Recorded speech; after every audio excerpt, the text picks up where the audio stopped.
Okay, hello. My name is Tim Charles, and I'm the violinist, singer, and manager for Melbourne Progressive, Extreme, whatever else you want to add in, metal band. I also run Welkin Entertainment and have worked as a booking agent, manager, tour promoter, record label, kind of done a little bit of everything over the years. But what I'm here to talk to you about today is a few different things.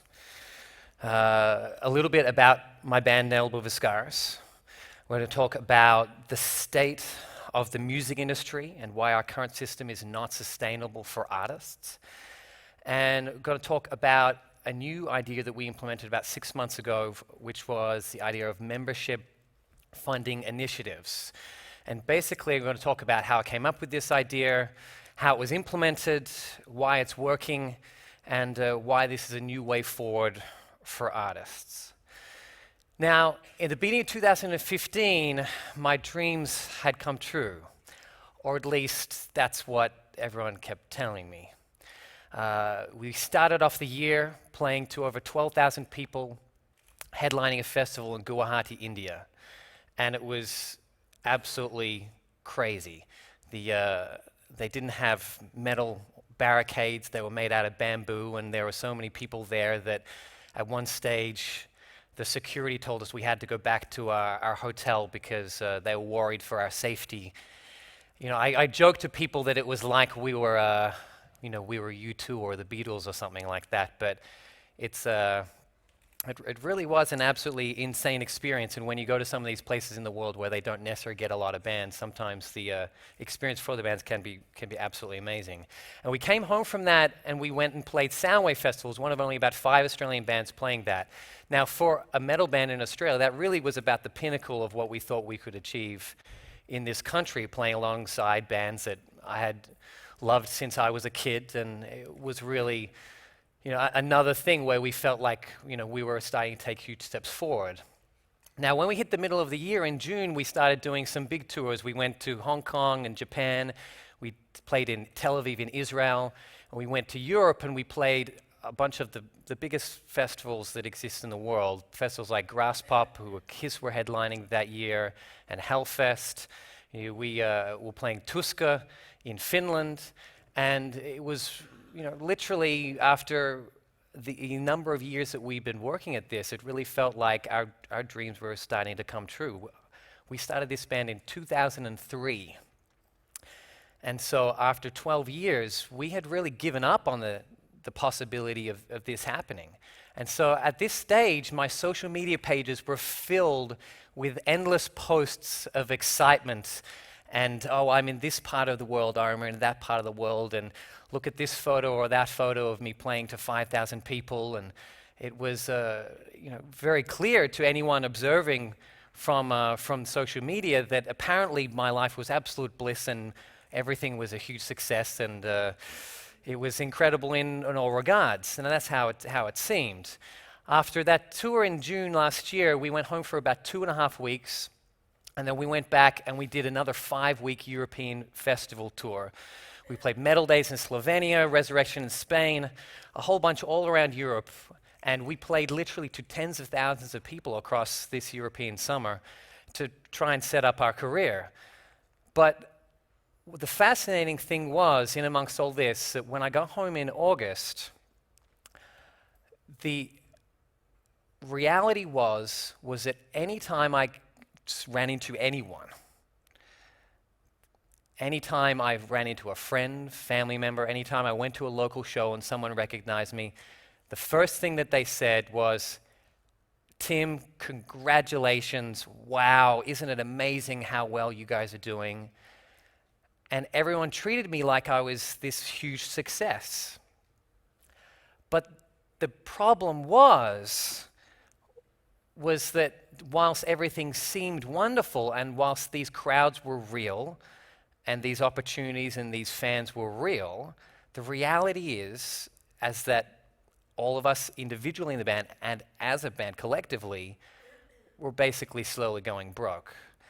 And the reality is that most bands end up in a position where they get opportunities that they want to take, but it doesn't actually put them in a financial position that is viable to keep going long term. So one of the things that I keep in mind is that just because you get promoted to play in the big leagues doesn't necessarily mean you're getting paid like one of the star players at the time. And the reality is, for a lot of bands, on most of the tours you see, they're getting paid as little as $100 a show. And so almost any time you see a big tour with 4 or 5 bands on the package, wherever it is in the world, in the US, in Europe, the reality is that the headliner takes most of the money. The opening act might be getting 100 a show. The mid-tier acts might be getting 300 to 500 a show. If they're really big, maybe they're getting 1,000 or 2,000, but that's only if they're doing really, really well. And most of these bands are playing to be able to play for the exposure and to be able to play to the fans that that headline band brings or that that festival brings. Now, we've been fortunate enough to not have to pay to do any tours. We've always been paid for our services to perform. Now, except for one case. Now, my booking agent in Europe, he would actually be mad at me for saying this, but we actually played one festival in Europe for free. And the reality of that was that we got an offer that the festival was interested in us playing, but they didn't want to pay us. And our agent said, no, we shouldn't do this. They do this all the time. They take advantage of bands, and they get away with it because bands say yes. And we were like, yeah, but this is a really big festival. And we'll get to play to several thousand people, and we've never played in this market before. And so we want that opportunity. So we decided to say yes, and we played this festival. I won't tell you which one. Which then gave us an opportunity to play to several thousand people in that market and gave us a chance to get a foothold in that market. But as a result, we lost several $1,000s because we had to fly to that country and put ourselves up in accommodation and rent a van and all of that sort of stuff. But bands do that for the significant exposure that they get. And the reality is that we were investing in our future. And we were creating a foundation for our career throughout Europe and the UK. And the thing is that it was working. We were being strategic. We were picking which ones. We weren't playing any minor festivals. We weren't doing any shows where we weren't going to get significant hype or significant numbers of new fans in return for the money that we were investing. And the reality was that the next tour that we got because of the money we invested in these festival tours. Because what happened was that we had a connection with the UK metal band Cradle of Filth, and we've been talking to them about hopefully supporting them on their album launch tour throughout Europe in October that year.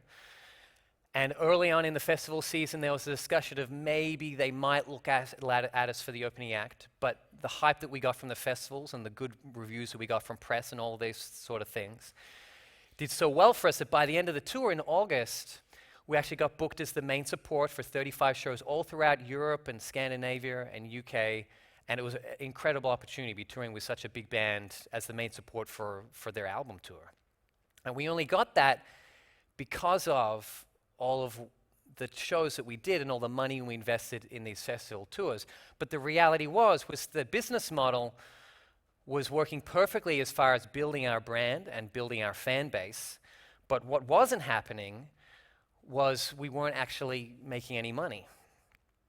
Now, to be more specific, we were losing more than $20,000 on every one of these tours. On our June tour, on our July-August festival tour, and then again when we did the 35-day tour with Cradle of Filth. So that's over $60,000 we lost in 6 months. Now, like I said, every time I ran into anyone throughout this whole period, they go, wow, Tim, this is incredible. Wow, this is amazing. Getting treated like a famous rock star. Everyone would think it would be amazing, but I'm the manager of the band, and so I'm doing the books, and I'm looking around at all the numbers and going, fuck. Because I'm looking at our bank accounts, and I'm planning ahead. I'm going, okay, cool. We've got this European tour. We got enough money for that for this third European tour. And then we're looking ahead. We got to go to North America as well. And I'm like, okay, well, we're a pretty big band in Australia now. We make money in Australia. Back in 2014, we made money on an Australian tour. It was the first time ever after 11 years as a band. It was a pretty good month. And it took 11 years, though. Now, we were planning ahead, and I knew that we had enough money for the next European tour, and I knew that if our next Australian tour did well, we would hopefully make enough off that tour to finance one more tour, which we were planning to be for North America. But beyond that, I was stumped. And the problem we had, which is a good problem, is that the band was starting to pick up pace. Our agents kept coming to me saying, I'll put you forward for this tour, I'll put you forward to that tour, which is another good problem. And I'm thinking, okay, well, I don't know if we have any money to do that tour, but we'll deal with that problem if we get to it. Now, the reality was, in amongst all this, is that all of the band members were struggling financially as well, because what actually happened between June last year and the middle of March this year, we weren't home in Australia for more than 8 weeks at a time. We were literally 4 weeks away, 2.5 weeks home, 5 away, 8 at home, 6.5 away, 6 at home, 6.5 weeks away. That was my year. And as much as people might say, oh, well, you come home and you work and you get a job, you try telling any employer that, oh, hey, I'm just gonna every 6 weeks, I'm just gonna go away for 6 weeks. Is that okay? And probably not surprisingly, everyone started to get fired from their jobs. What happened on the third European tour, the October 2015 tour with Cradle of Filth, that was really the tipping point. When we got offered that tour, our drummer went to his work. He was working as a train driver, and his work said, no, you can't go. You've already had 3 months leave this year already. We need you, so no, you can't go. And so he told us he couldn't do the tour. And we frantically tried to see if we could find another drummer to do the tour, and we couldn't, because it's actually not that easy to replace a guy that won a competition a few years ago for the fastest drummer in Australia. And so, once again, good problems to have, but nevertheless, we had these problems. So we were very, very fortunate that our drummer decided, okay, screw my job, screw the fact that I earned good money through that, I'm gonna do the tour. And he got fired as a result. Now, myself, I was working part-time running Welcome Entertainment, but about 2/3 of my income at the time was working at a really nice private school as a violin teacher back home in Melbourne. And I thought that I'd be able to convince them to let me go one more time, and I was wrong as well. And so we mutually decided that it's very hard to be a good violin teacher for a bunch of kids in their primary school years if you're never really there. And so I had to move on from that as well. Now, when we left for that tour in October, there was actually only one member of the band that managed to hang on to their full-time employment. And even he, when he got home at the end of the year in December, his job actually cut him back to part-time because of just the way things had worked out, and they changed their minds. So we had this reality where I was living off my credit card. I had moved back in with my dad because there was no way for me to actually be able to pay rent because I was not really able to work very much. And pretty much I was just spending my time trying to solve all these problems with the band and trying to work out what to do financially to keep everyone in the band going, and also the band as a whole going, because we had the issues where members were starting to think, well, maybe we should stop touring, maybe we should take 6 months off so everyone can save up some money. But the reality was that our agents were saying, look, you should build on this hype. Everyone gives a shit right now about you guys. And that's not an easy thing to achieve in the music industry. And so to just go, okay, well, we'll just pass on this amazing tour offer and we'll cross our fingers we get an opportunity like that again. After so many years, I didn't want to do that. I didn't want to pass up any opportunity that we had that was good for our career. I didn't want money to get in the way, But the reality is that we weren't making any money on these tours, and we were losing money, so we had to find some solution, some new way forward. Now, now all of this created this insane juxtaposition where I was getting endless praise everywhere I went, combined with the dire financial circumstances that we were all in. Now, the more we toured, the more we realized that just how commonplace this kind of insane juxtaposition was of bands that appear to be famous and appear to be very successful, but appear to be, well, on the back end, who are actually not doing very well financially, who are losing money on most of their tours, and the public just aren't aware of it. So basically, what this talk is about that juxtaposition that most people aren't aware of, and the aim to try and find a workable solution to forge new paths in the music industry to get new exciting results. Now, essentially what I felt had happened last year was everyone was talking to me like my dreams had come true, but I felt like essentially my dreams had been given to me on loan. So don't get too attached.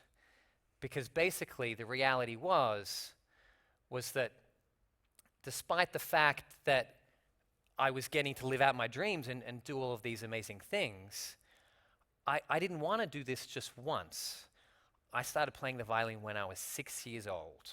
And when I was 17, I made the decision that I was going to be a world-famous classical violinist. That's what I decided. And I went to work to make sure that that happened. I practiced my violin 3-4 hours a day. I went to a great classical conservatorium and studied for many years to get my Bachelor of Music with honors in classical violin performance and studied composition, all these sort of things, so that I could make a career as a professional violinist. Now, I kind of got distracted over the years and ended up being a heavy metal musician instead. But what I didn't feel was that decision then didn't entitle me to make money. I spent my whole life trying to become a professional musician, and then I worked out that, you know what, I'm actually not the best classical violinist in the world. And when I compete for jobs in an orchestra, there's people that are better than me. But there's things that I can do in different genres that they can't, something that is special about the way I play.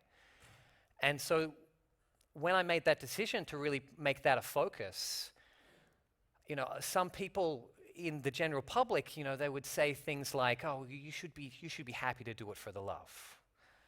And that's all good and well, but I have a 4-year-old daughter, and I tell you what, all the cuddles, they don't pay for the bills as much as it would be nice.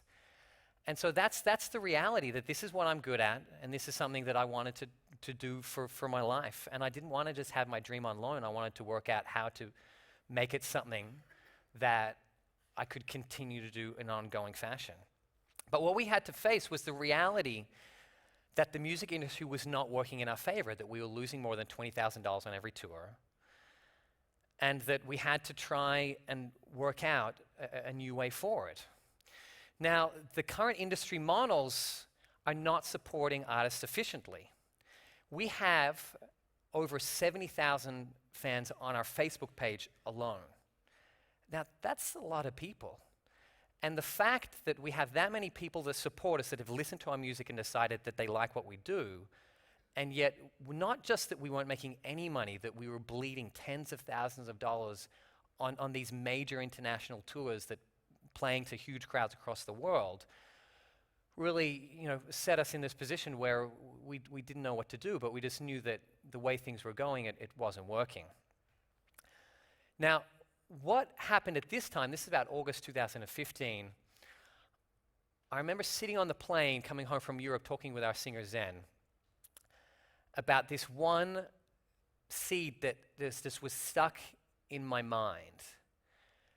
And that was that our fans wanted us to succeed, but we just needed to find a way to let them help us.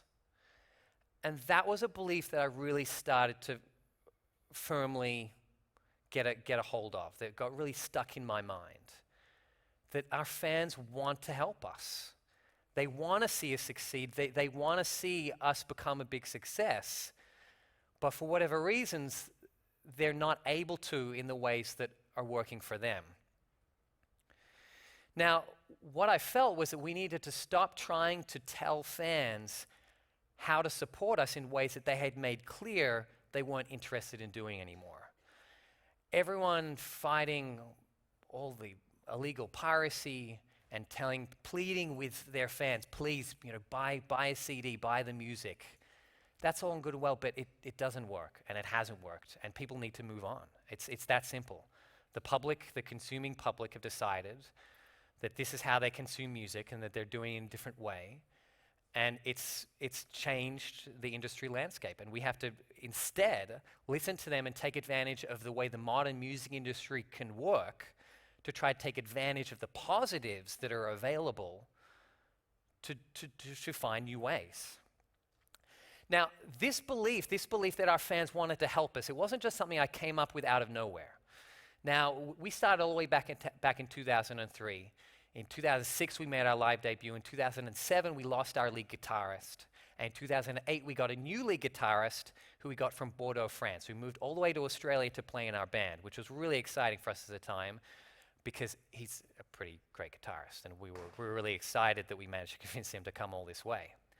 Now, in July 2009, his Australian visa was running out, and he wanted to apply for a distinguished talent visa. And this visa cost about $3,000 just to apply. Now, he couldn't get full-time work because he was on a short-term visa. And the rest of us were basically broke students. And so we didn't really have that money. So what we did, this was the first time we kind of involved our fans in our career in this sort of way. We put on basically a benefit show, which we called Festival de la Grenouille, which was Festival of the Frog, which is a bit of tongue-in-cheek for the Frenchmen. And we got a few of our friends together at the Corner Hotel in Melbourne. We got about 400 people to come along, and basically the money that we got paid from that show, we gave to Benji to pay for his visa application. And there was a really great atmosphere. Everyone made sure that if they were going to come to one show of ours that year, that they came along to that and supported us to make sure that we could keep going.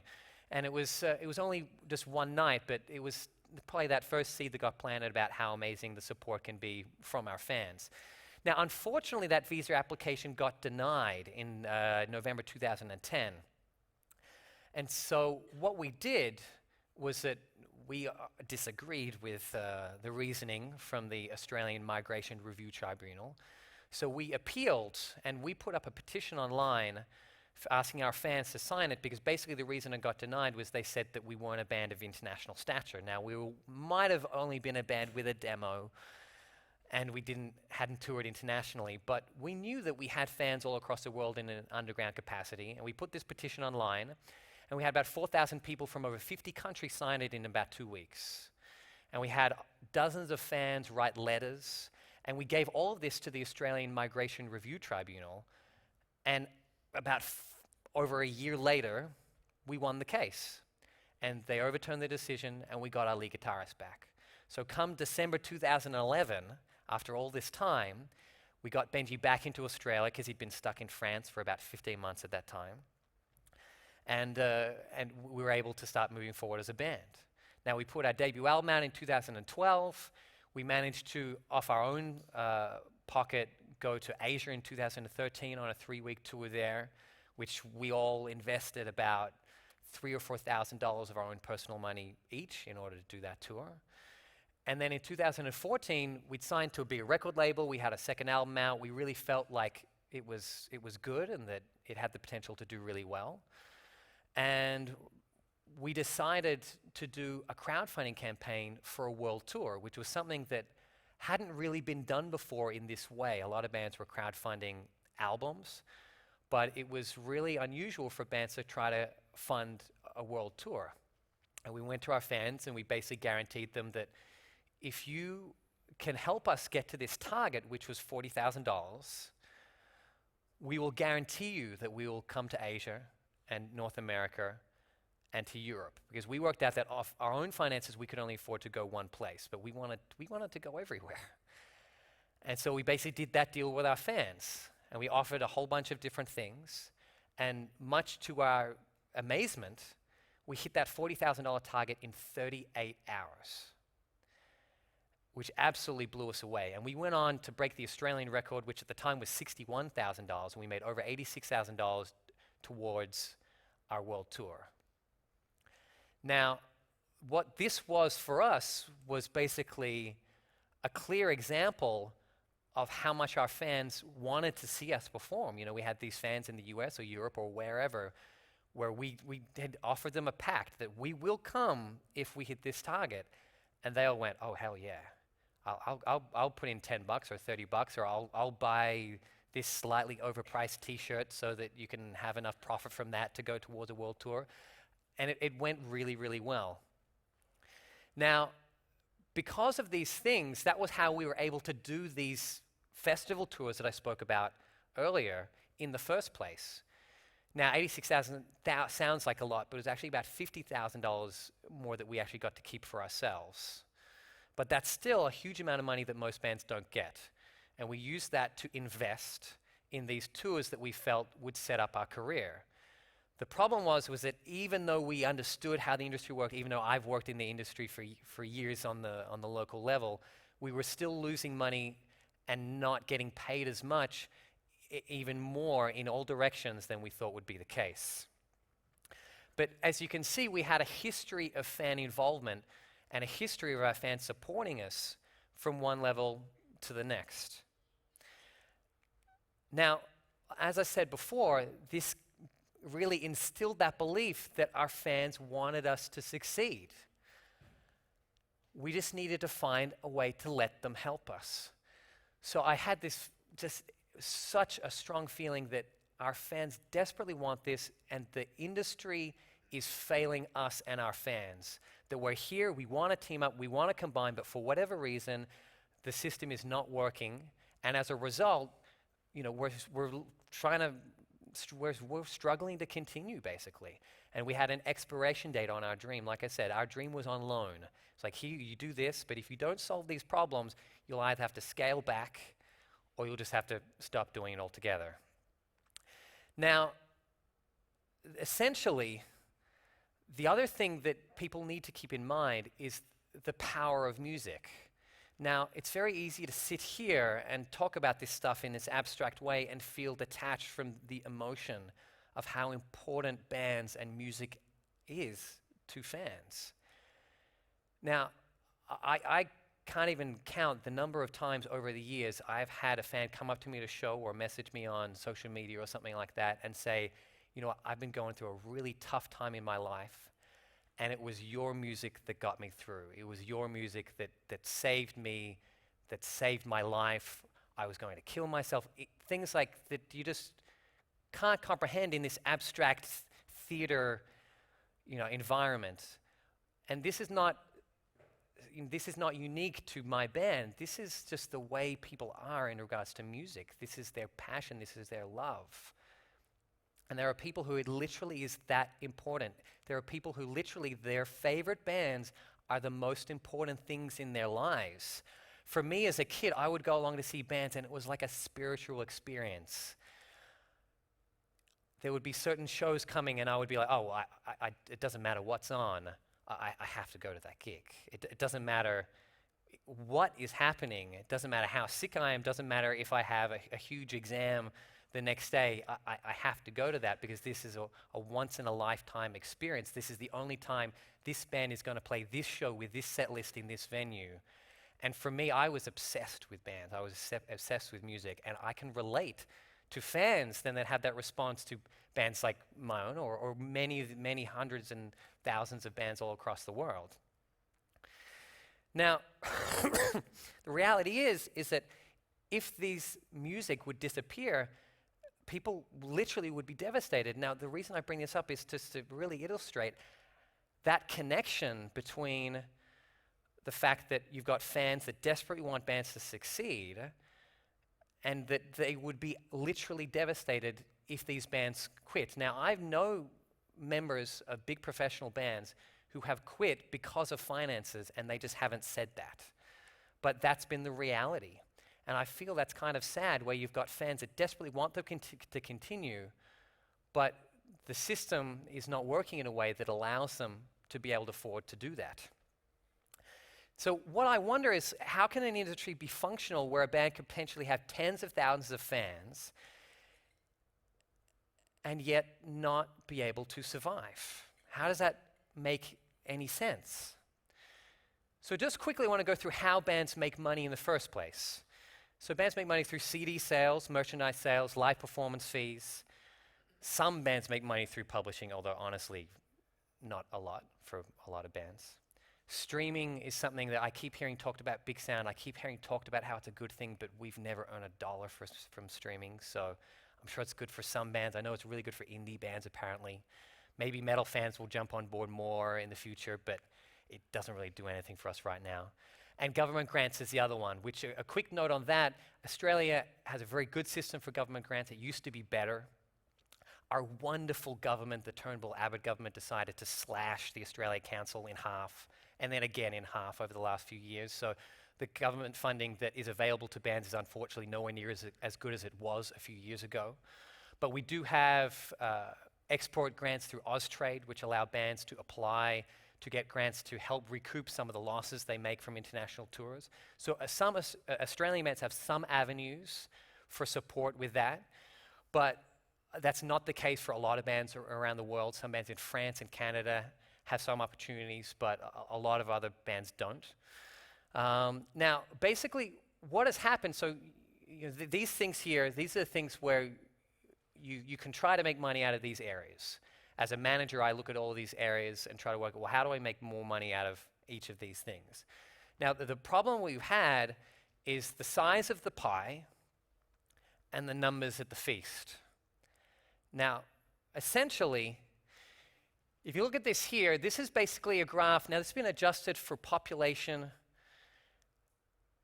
and you can see, and also for currency, and you can see back in 1978, we got 63 billion was the total revenue for recorded music in the US. And you go up to 2000, and it was at 71 billion. Now, this is 2011, it was down to 26.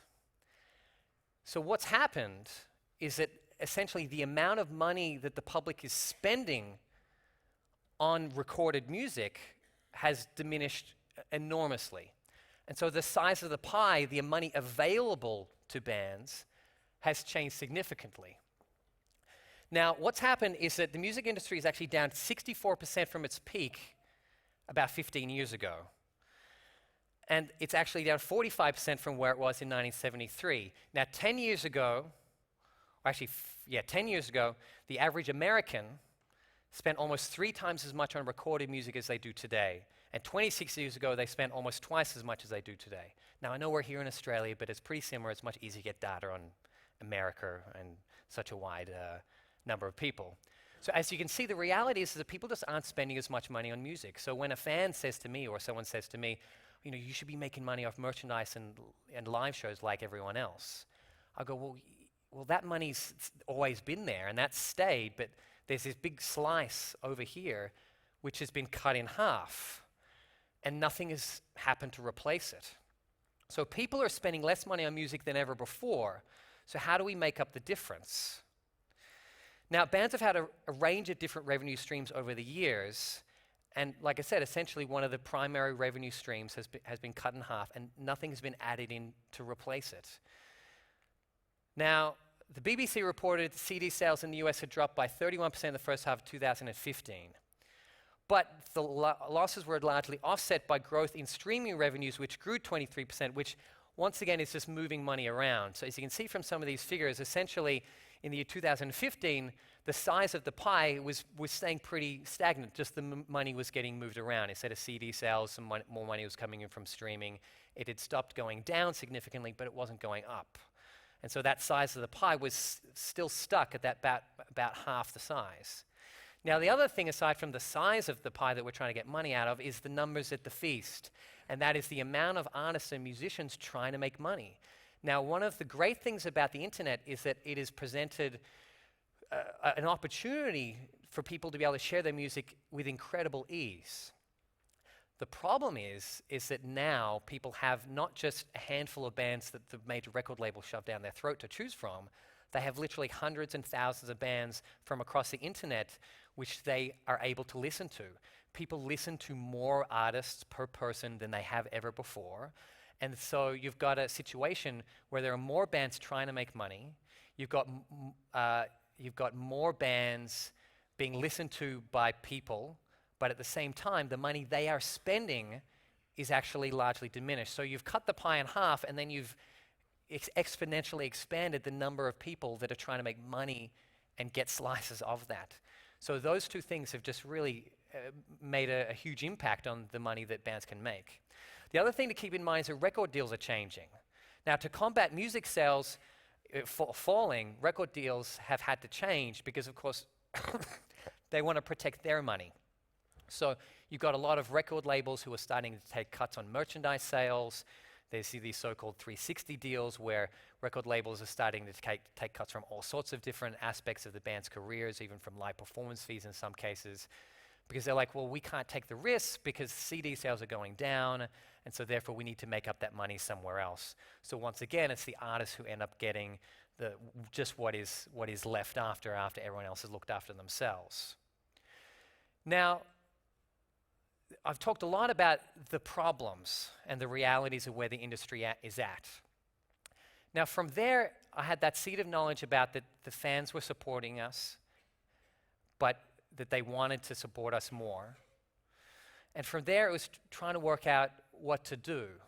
Now, in December last year, a prominent Australian deathcore band, The Art Is Murder, their singer, CJ, quit the band and amazingly actually was honest and said, well, we don't really earn any money.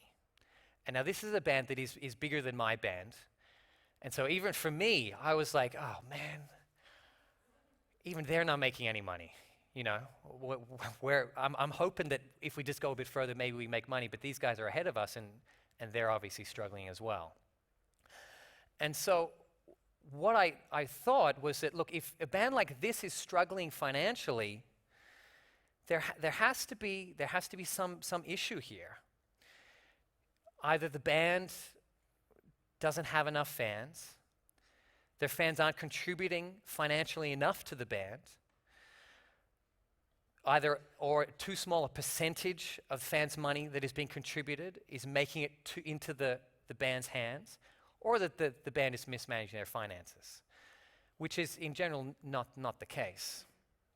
Now, the thing that really struck me, and this was really when I got the inspiration for this idea in the first place, was how upset the Art Is Murder fans were that CJ quit the band. Like, some of them were almost mad at the band, like, how can you guys be not making money? This is ridiculous.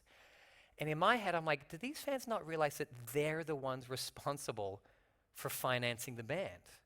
Like, that's the reality. Like, every dollar that a band makes comes from the fans. And there was a clear failure in the system here. Because you've got a system where you've got a band with hundreds of thousands of fans, and their fans are upset saying, we want you, we desperately want you in this band, but the band doesn't have that money.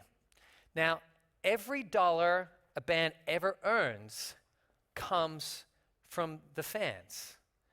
And so it's the fans' responsibility to finance the artists that they love, or else they can't continue to make music. It's that simple. The only thing that changes is how many middlemen swoop in to take a cut. The other thing I want to make a point of is that every personal bill that gets paid is paid for by the fans' money. Now, shortly after we announced our membership initiative, I saw a few comments from people and fans saying, you know, I'm happy to give this band money to finance their next record, but there's no way in hell that I'm giving this guy money so he can pay his electricity bill. And in my head, I'm thinking, do you realize that every single professional musician that has ever paid an electricity bill has paid it with the money from the fans? It's literally, well, there's some money here, $20 on a CD, and you give it to JB Hi-Fi maybe, who gives it to the distributor, who gives it to the record label, who gives maybe $1 to the band, who then splits it up 5 ways, maybe it's a 5-piece band, they all get 20 cents. And then that musician with his 20 cents goes and pays his electricity bill. Or what he does, he goes to his mom and says, "Mom, I can't afford to pay my electricity bill. Can you give me $100? And so he gets the other maybe $99 from his mom and pays his electricity bill. But the reality is that Metallica, every Armani shirt that Metallica buys is paid for from some fan that has bought a CD or a t-shirt or a concert ticket. And so there's this little bit of a disconnect about the reality of, well, if you support a band, that's what you're doing. If you want a band to be a professional, if you want them to do this full time, that's what you need to do. You are actually paying for the food on their table. You are paying for that. Just like when you go to the doctor, your doctor fees pay for that, or when you go see a lawyer or anything. All of these things are just, people aren't used to thinking about it that way. Now, I had in my mind the comparison between sports fans and music fans. And what that was I'm a Melbourne person, I'm a fan of a team called the Western Bulldogs, right? We did, I was watching that. That's right. And we're a poor team. Now, we lived in Sydney for about 6 years when I was in high school, and my dad continued to pay for memberships for him and me and my 3 siblings, even though we couldn't go to games. And the reason that was because we're a poor club, and the way financing works in the AFL is basically that the members buy memberships and you get to go to games, and they maybe send you out a scarf or a hat or a pin each year or something like that. And in return, you get to do these things, but you also get the knowledge that you're supporting this team to make sure they survive. In the 90s, several teams in Melbourne in the AFL had basically these enormous membership drives because they were in huge debt and they were looking like they were going to collapse and they were going to fold. And so what happened is these sports fans all got together and decided, you know what? I'm going to make sure that I become a member. I'm going to buy a membership so that I can go and make sure that I get to watch this team that I love for years to come. And so I thought, well, music fans are pretty obsessive, just like sports fans. And why couldn't something similar work for a band? And that comparison is really where this idea came from looking at the way sports fans engage with their teams here in Australia to how music fans could engage and support the artists that they love. So basically, I looked into this further, and what we decided, we put together a membership program through a platform called Patreon. And what we offer, this is just a few things. So this is our $5 level. So people sign up for $5 a month. This is in US dollars, so it's about maybe $6.50 or something like that. And so we give them early access to lots of content, exclusive behind the scenes photos and videos. We do like interactive tour videos, a lot of content that some bands might put normally on their social media. We moved some of that free content and we put it behind a paywall, which is something very counterintuitive to the way the internet works, but we thought, well, screw it. We're not making any money off all this free content. We have enough fans. We just need to work out how to monetize the 70,000 plus fans that we have. So we created a merchandise range, which you can only get if you're a member. People get lanyards. We're doing all sorts of different things. On the $10 level, we do tutorials each month. So next month, I'm actually doing a tutorial on vocal warm-ups and vocal health on tour, which is something that a lot of people said they would be interested in. We do podcasts. Every month we do a member interview. So we put up, hey, Tim is being interviewed this month. List all your questions, and then I'll do a video response to the 30 or 40 questions that get sent through and all that sort of stuff. We even have a $250 Grandmaster level. And you might laugh, but we have 6 people on this level at the moment. That's $1,500 US. That's about $2,000 Australian every month we get from these 6 people. And on our US tour, we met a bunch of them. And we came along to the show. They came down for sound check. We took them out to dinner. We tried to pay for them. Some of them insisted to pay for us, which is amazing considering the money they're already giving. They get free t-shirts, they get free access. I just set up today a secret group on our Facebook page, actually, where these 6 people all have basically instant access to all of us in the band, so they can ask us any questions. I've got their phone numbers, so every now and then I just randomly give them a call and let them know what we're doing. So the sort of access to a band that you just don't get, and especially for people on the other side of the world, well, they seem to think it's pretty cool, which is nice. Now, when we launched this in March, we basically we pushed the marketing angle that we were pushing the element of patronage. So we were appealing to people that you should be supporting this because you love the band and you love the music and you want to see it continue. And then at the same time, we also pushed that this is kind of a fan club on steroids in the digital age.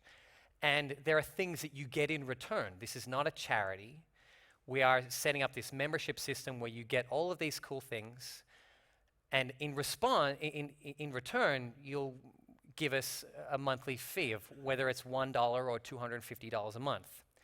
Now, the response we had initially was absolutely incredible. And within days, we had hundreds of people signing up and thousands of dollars in monthly memberships already locked in. Now, at the same time, after a couple of days and after the thing really started to take off, there was an enormous backlash in the industry, especially here in Australia. The backlash internationally was not that big, but here in Australia, there were prominent musicians in other bands that were quite well known, come out on social media going, oh, these guys are beggars. These guys should go out and work hard or cut costs like everyone else. They should sleep in the back of their van. But I was kind of like, well, we've done that and it sucks. And they know it sucks because they've been doing it for years as well. And that's why a lot of US bands, there's this van culture where literally bands buy their own van and they redo it and they put a mattress in the back and they sleep in their van to save money on accommodation. And so there are some US bands that had to go at us because they were like, oh, these guys need to just tough it up and sleep in a van. And in my head, I'm going, yeah, but that sucks. And you know that sucks. I know that sucks. What if I told you didn't have to sleep in the van? What if I tell you that you didn't have to have your back aching after a month-long tour because you haven't had a good sleep, that you don't have to have your health suffer because you're not getting enough sleep for a month? The reality is that it doesn't have to be so shit for bands. A lot of bands, like we have tens of thousands of fans, but we're not the only one. There are lots of bands like us, mid-level international touring bands. That's how I would refer to us. We're not a big international headliner or anything like that. We're a mid-level international touring band. We're not a local band. We're on the international scene, but we're just somewhere in the middle there. You know, we're not that big, but we do have tens of thousands of fans. Now, where things have gone from there is that essentially we found that it's the super fans that are ones signing up. So it's not the people who weren't contributing in the first place. It's actually a lot of the people who already might have been buying a CD or a vinyl. They're contributing even more now. They're signing up to be Grand Masters, giving us $250 a month, or we've got about 30 people on the $75 level, which we called the revered. We kind of took this secret society thing, called it the Obluminati. If you hadn't worked out, a lot of people think metal fans are like tough guys, right? But it's really more geeks and nerds than tough guys, to be honest. And so the reality was that these super fans are essentially now financing our career. Now, we started this in March, and it was the 6-month anniversary 2 days ago of the launch of our Patreon membership campaign, and we've earned over $70,000. We get over $10,000 every single month from this membership campaign, which is unbelievable. And the amazing thing is that it has been consistent, and it has been slowly growing, and that people have been patient whilst we occasionally stuff up. Occasionally we'll say, hey, we'll do this, and then we realize that's actually not practical to do every month. And people are understanding the fact that we're actually the only band, we're the first band in the whole world doing this, literally. And when we had this idea, we paired it up with Patreon, because Patreon, there's a lot of different people that do these different things where you can team up with people on that platform. But when we spoke to them about it, they made very clear that no one was actually using their platform in this way. A lot of people were using it maybe to finance a video here or there, but not actually to finance their whole career. Because essentially what this is that we did a crowdfunding campaign for a world tour, and then essentially we're crowdfunding our whole career.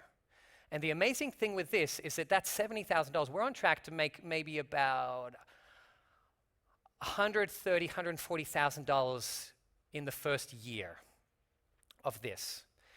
Now, on our last US tour, we actually made a profit on our headline tour that we just did, which was incredible. But we made enough money for between the 6 of us in the band to basically pay for our bills for the 5 weeks that we were away, which is an incredible result. But the problem is that you then come home and we can only do a headline tour in the US not very often. Like we did one in the middle of this year, and we won't do another one till second half of next year. So even if you make $10,000, $15,000, $20,000 profit on a tour, the reality is you can only tour these markets every so often. And so we're in this kind of surreal situation where even if we do really well from these tours, when you add up the money we could make from a European tour, where we actually still lose money there at the moment, but hopefully that'll change, the US tour, Australian tour, that money, the money that we will make, actually I can say quite definitively right now, the total money we have made as a band in 13 years is not as much as the $70,000 we've made from our Patreon. So in the space of 6 months creating this new method, we have trumped everything that we had done out of all those traditional music categories in 13 years. And so the reality is that the fans are loving it. They're loving the engagement. They're loving the fact that they are being made to feel a bit special. We announced an Australian tour last week, and I told our promoter, hey, I'm going to message the Patreon members and let them know about the tour announcement, which is tomorrow. I'm going to let them know the dates and whatever. He said, no, you can't do that. Someone will put the flyer up, and it'll ruin the announcement. But I went to our fans and I said, okay, this is a super secret message. We're announcing a tour tomorrow. You're not allowed to tell anyone. And I played like a cryptic clue guessing game on who the international band was. And it's like, here's some clues. If you get it, if you message me, if you get it right, I'll tell you. And a few of them got it right after a few guesses and a few more clues and things like that. And things like this, getting fans involved, has been really supportive. And the exclusive content that we've had, nothing has been leaked to the public internet at this stage. We've had a 100% success rate so far.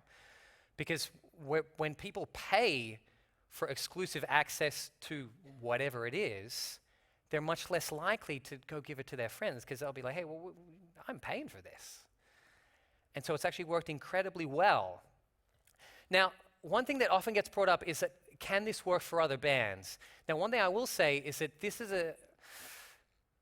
like I said before, we're a mid-level international touring act. We're not a local band. This is one avenue in amongst many different avenues that modern bands can start to make money. So what we did, we had a successful crowdfunding campaign for one thing, a world tour, and then we moved on to this membership initiative where basically it was an ongoing commitment from fans. So we had showed our fans enough, we had showed that we were serious enough by touring around the world and doing a lot of things for them, that they had that belief that they could support us in ongoing fashion. So your average local band is not going to have enough fans that would qualify as super fans to support an initiative like this. But where this does work is for bands on the verge of that professional international touring market. So once bands move from the local scene into that international touring scene, they've got tens of thousands of fans, not just thousands, and they have legitimate fans across the world. This is something that could legitimately change lots of bands' careers, not just ours, because I've got lots of bands that are friends of mine that are in the same situation, and they're just as big as us, and they're in a similar situation. Now, essentially, the problem is the fear of asking, because right now there's quite a few bands that have come to me personally, and they want to imitate this idea. They want to do their own version of this membership thing. But part of it is they're worried about how it will go, because there's only one band, and people are worried that maybe it's just us that it might work for.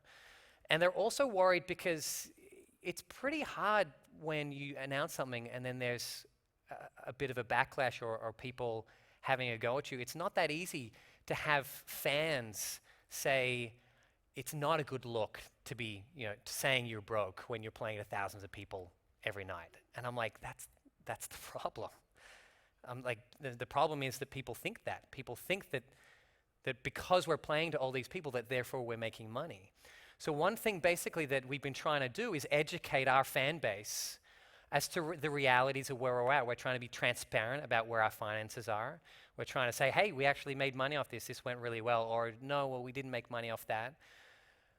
And trying to let them know where we're at so we can be honest and make sure that they know if we need their help at all, so that they can be involved. And that transparency is really the opposite of what a lot of bands used to do. It used to be this, I'm a rock star up here and you should look up to me, and I'm going to be a bit mythical, and you're going to be like, oh my God, Tim Charles just walked into the room.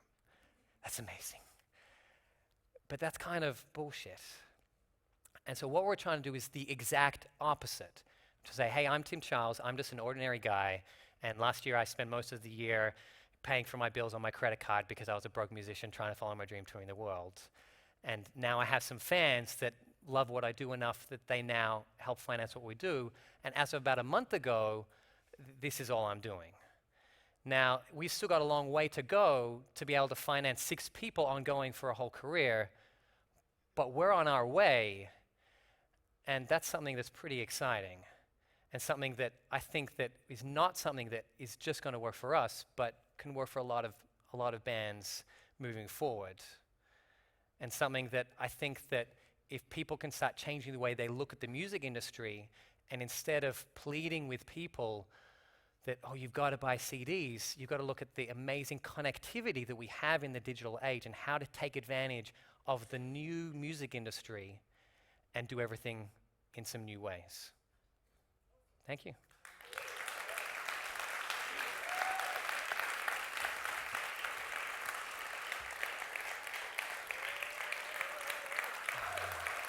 All right, so we've only got a couple of minutes, but if anyone's got any questions, just put up your hand. Yes? Yeah, it's fantastic. I love it, and congratulations. There was one little bullet point halfway through the thing where it mentioned...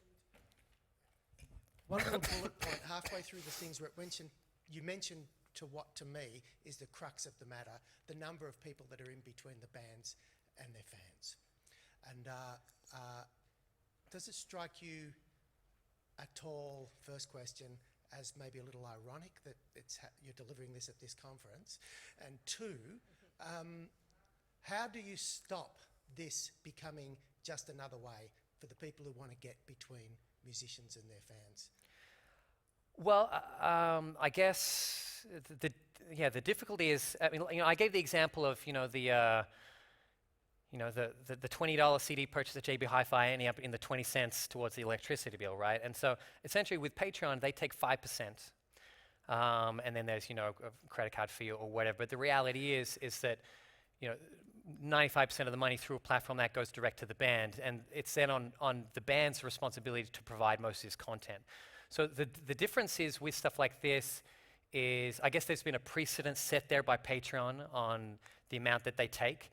The issue then is also, I guess the reason why this is working for us is because we're doing it, and it's authentic, original content. And if you start getting a big band and their manager's doing it all and the artist isn't involved, it won't have the same impact, and fans won't necessarily stay on board or involved to the same capacity. So I think it's that authenticity that it is the artist delivering this content that is why it's successful. And because the artist is doing it, therefore there aren't necessarily a million people getting involved. Now there's still going to be managers maybe taking 20% of some of these artists' money, but it at least minimizes it so that there's not that procession of different businesses taking a cut before the artist. Anyone else? Congratulate you on your lateral thinking. I've been in the industry long enough. I congratulate you on your lateral thinking. I've been in the industry long enough to know the truth of what you've been saying. It seems to me that you can take that, what you've set up, further with regard to touring. And the other thing is, it also seems that you'll have to employ somebody now to look after you, what you've set up. Sure. Well, it's definitely possible to expand it further. We basically decided that we haven't replaced any of the traditional models. We still make money. We have a record label that puts out our CDs. We've got booking agents. We've got all those traditional models in place, and we've essentially set this up as a new revenue stream. But you can use it to replace different revenue streams. Bands could filter. We just did it with our record label, so anyone doing more than $25 a month is going to get a free copy of our album. It's possible that you could do all members to get free copies of this album. You could use this to replace a record deal if you didn't have one. And the same with different tour things. The top levels get free tickets to shows, but you could do a lot more like that. So there's definitely different things that could be done. As far as employing someone, you're correct. At the moment, the band employs me to do it. I basically work as the manager, and I get an extra cut to be able to do this. And the deal I did with my band was, well, if you can allow me to do this, we can do it better, and therefore we will make more money so that everyone else can get paid quicker. And so that's kind of an arrangement. But it is a lot of work, and so that's something where I'm sure maybe there'll be more middlemen coming in offering to work as consultants or something like that to help spoon feed some of this stuff to bands. All right, I think, we got, any more questions? Hiya, I'm the Western Bulldogs fan, Hannah. I really liked what you said about taking it seriously and acknowledging that musicians are working class and that we use our bodies. And I like that you have a longer range view than just like the short term, week to week, month to month, year to year thing. That I'm interested in whether your membership thing is going to do like superannuation or, imagine, 40 years time, are your members going to pay for retirement? That kind of thing. Like, that's a bigger thing. And then the whole question of like, unions and recognising musos as working class. But I also think that having your classical violin skill base and the kind of middle class, appearance of conformity or the way you present or something kind of values it. Because I think that metal musicians are similar to classical musicians in so many ways in terms of technicality, and it's good. It's good what you're doing. It's kind of, it's just that thing of like, if you look at just class in music. And sure. I'm curious about that. Your thoughts. One thing actually I haven't mentioned is that when we did the launch, I added this it was quite arbitrary at the time. I literally added it about a day or two before, which was a goal, a goal for what we were aiming for. And I worked out, okay, well, what's minimum wage in Australia? And there's 6 people, and how much would we need to earn to actually get minimum wage? And I set that as a target, which we haven't reached yet, but is something that's aspirational. And I thought, isn't it quite insane? Like, Nailed with Ascaris is, we're not one of the biggest bands in the world, but we are one of the bigger metal bands in Australia in a genre that's got, really hundreds and hundreds of bands. And for anyone else at the top of what they do in their industry, they would expect to be paid well. And here we are saying, if we can make the same as people at McDonald's, we would be blown away.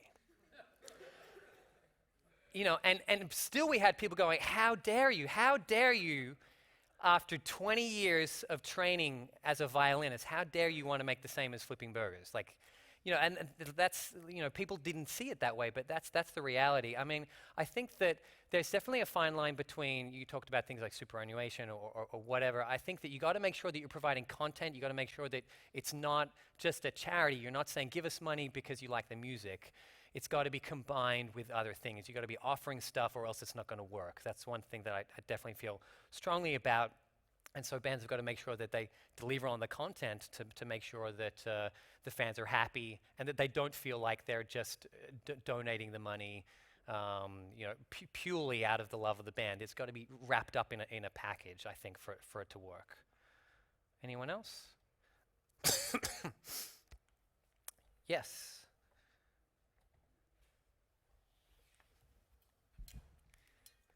Are there any significant challenges that you face as a band member slash manager that perhaps a manager that would be external to the band might not?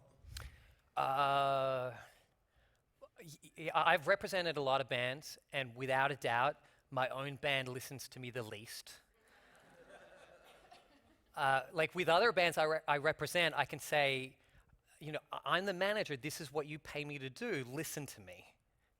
Whereas, you know, with my own band, that's a little bit more awkward. So, I mean, it's definitely difficult. I've really found it's been a huge benefit to have a bigger team around me with like international booking agents in Europe and North America, or record labels, stuff like that. It's not always ideal to be representing yourself. When I talk to people, often I talk about the band in an abstract way. So I'll talk about the band has said this instead of we have said this. I don't advertise to people in the industry behind the scenes that I'm the violinist, straight up.